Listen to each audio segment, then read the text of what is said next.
name is Zane Simmons from Burleson Church of Christ in Burleson, Texas. Philippians 2:12 through 18 says, "Therefore, my beloved, as you have always obeyed, so now not only as in my presence, but much more in my absence.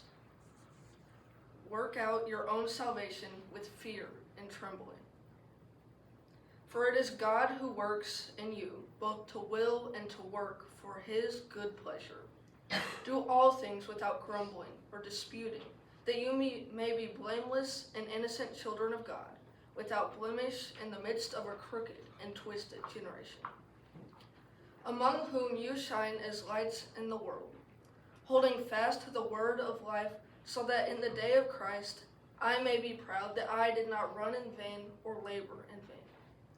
Even if I am to be poured out as a drink offering upon the sacrificial offering of your faith, I am glad and rejoice with you all. Likewise, you should be glad and rejoice with me." Paul begins this letter by encouraging the Philippian believers and thanking God for their partnership in the gospel. He then moves on to the phrase, "Work out your own salvation." This brings me to a question. Do you ever have to do something for someone else that you did not want to do? Like mowing someone's lawn while they were gone. It may not be the easiest thing. You have to give up time and put in effort. You could be doing whatever you wanted, but because they ask you to do something, you do it. You fire up the lawnmower, even when it is approximately 130 degrees in that Texas heat. And before long, you're tired, sweaty, and wishing you were somewhere else. But you finish, because someone else is depending on you. Guess what? You may not even be paid as soon as you finish, but they will mow your lawn when you are out of town. This reminds me of Paul's story.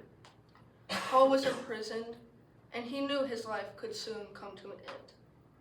Yet instead of focusing on himself, he focused on strengthening the Philippian believers.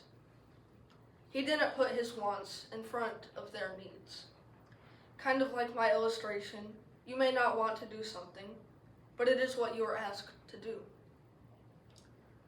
He urges them to work out their salvation, not by earning it, but by living out the salvation God has already given them.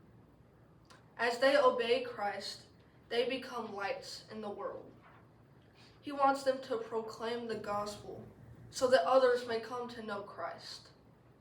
Now, this might not be what you plan on spending your time on, but it is what you are asked to do. Mark 16:15 says, "Go into all the world and preach the gospel to every creature." Jesus gave his followers the same command. The Philippians are instructed to go and be a light to others. They are not doing it for earthly rewards, but because Christ has first loved and saved them. Paul also says to do all things without grumbling or disputing. This grumbling and disputing is not what we were called to do. He came to earth and died for us without grumbling or complaining. He made himself equal with humans and served others. He never grumbled, even though people hated him and killed him on a cross. He didn't complain about being crucified, so why should we be complaining about spreading his word? If Jesus responded with humility and love even toward those who betrayed and crucified him, then surely we can serve others without complaining. This life of living out our salvation without grumbling is what Paul is calling us to live. Jesus was a perfect being that was a light to others. We are supposed to shine like stars and be examples of Christ. Our reward is not a temporary paycheck, but the eternal joy of being with Christ, a gift we receive by God's grace. Even if you die, you can still rejoice. You can rejoice because Jesus lived, he died, and he rose again for us. You are saved because of the grace of God.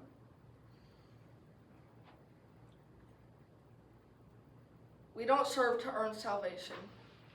We serve because we have already received it through God's grace. Every act of obedience becomes a testimony that Christ is changing us from the inside out. So when life becomes difficult, when serving others is inconvenient, and when you are tempted to complain, remember Paul's words. Work out your own salvation with fear and trembling. Do all things without grumbling or disputing, and shine like stars in the world. One day our reward won't be a paycheck or recognition from people. It will be hearing our Savior say, "Well done, good and faithful servant." The lawn you mow will eventually need to be mowed again. The chores you do today will soon be forgotten. But every act of joyful obedience to Christ has eternal value. So this week, when God calls you to serve, don't grumble. Work out your salvation. Let God work through you and shine as a light in a world that desperately needs to see Christ.